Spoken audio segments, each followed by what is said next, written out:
Hallo ihr Lieben, ich habe wieder für euch einen super leckeren Streuselkuchen für euch.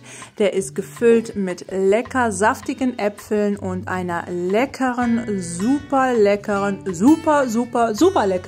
Puddingcreme. Den müsst ihr unbedingt probieren. Kommen wir direkt zu der Zubereitung. Viel Spaß beim Zuschauen. Wir brauchen 250 Gramm Mehl, 100 Gramm Zucker, ein halbes Päckchen Backpulver, 120 Gramm kalte Butter, einen Teelöffel Vanilleextrakt,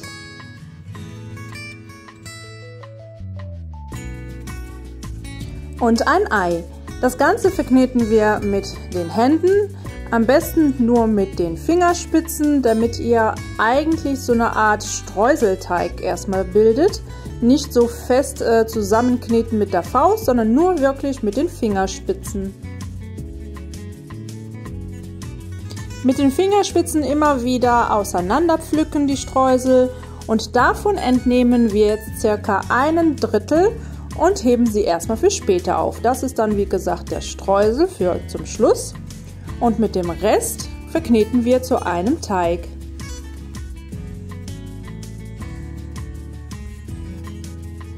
Den Teig könnt ihr jetzt wirklich fest zusammenkneten mit der Faust, dass auch wirklich alles zu einer Kugel geformt wird.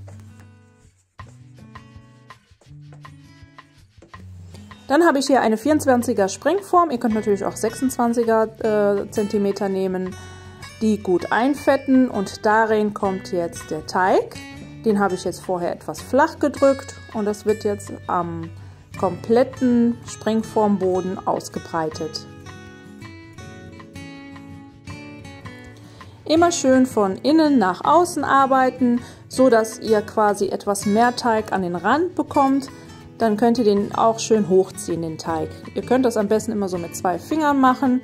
Immer dagegen drücken oder mit einem Finger, so wie ihr es am besten könnt. Einfach schön dagegen drücken und dann immer wieder von innen nach außen arbeiten, schön gleichmäßig alles verteilen.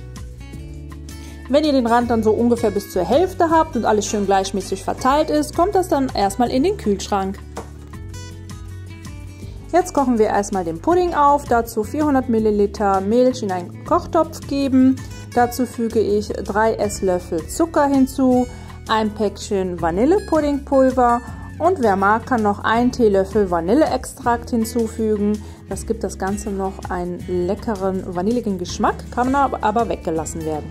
Das Ganze einmal gut verrühren und dann wie gesagt auf dem Herd einmal aufkochen.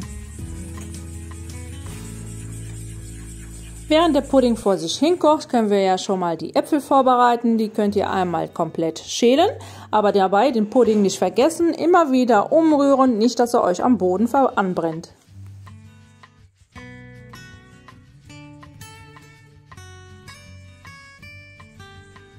Die Äpfel habe ich jetzt in Stücke geschnitten und damit die nicht braun werden, kommt noch der Saft einer Zitrone hinzu. Das Ganze wird einmal kurz umgerührt und dann geht es auch schon weiter mit dem nächsten Schritt.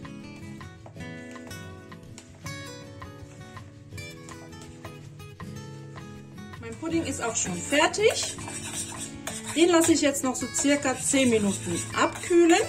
Zwischendurch immer wieder umrühren, dass dann halt diese Hautschicht sich nicht bildet. Wir wollen ja keine dicken Stücke da drin haben. Den lassen wir kurz abkühlen. Und dann machen wir mit den Äpfeln weiter. In der Pfanne habe ich jetzt ca. 1 Esslöffel Butter erhitzt. Darin geben wir jetzt unsere Äpfel rein.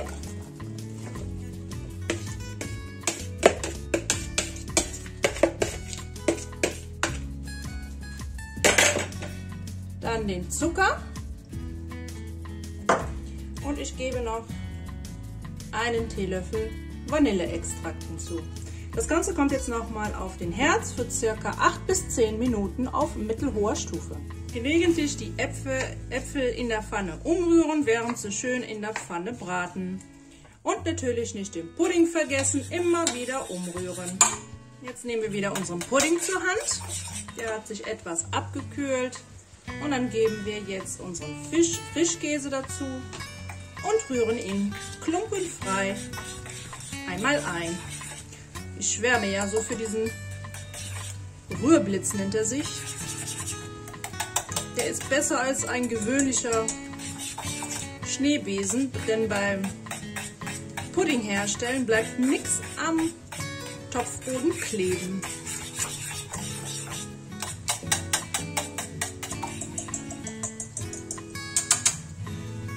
So, das stellen wir auch kurz beiseite und dann können wir schon unsere Springform aus dem Kühlschrank nehmen. Die Äpfel sind auch schon soweit fertig. Da rühre ich noch einen Esslöffel Speisestärke unter, damit das den ganzen Saft etwas bindet. In die Springform füllen wir jetzt unseren Pudding. Dass er noch lauwarm ist, macht nichts.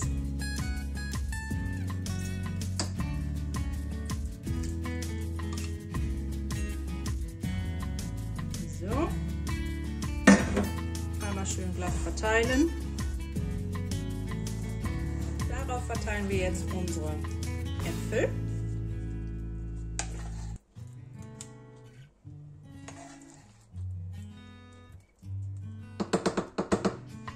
Nun kommen noch unsere zurückgelegten Streusel da drauf.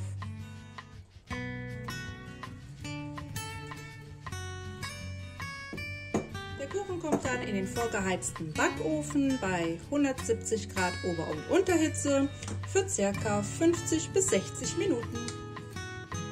Mein Kuchen hat jetzt genau 55 Minuten gebraucht. Den habe ich vollständig in der Form auskühlen lassen, am besten über Nacht. Und dann zum Schluss mit etwas Puderzucker bestäubt. Der ist wirklich super, super saftig. Wie ihr seht, die Puddingcreme ist super schnittfest geworden. Der Rand bzw. der Boden lecker knusprig, der ist nix eingeweicht. Ich kann euch wirklich nur empfehlen, probiert ihn aus. Hinterlasst mir gerne einen Daumen nach oben und einen Kommentar. Ich wünsche viel Spaß beim Nachmachen. Bis zum nächsten Mal, eure Rabea.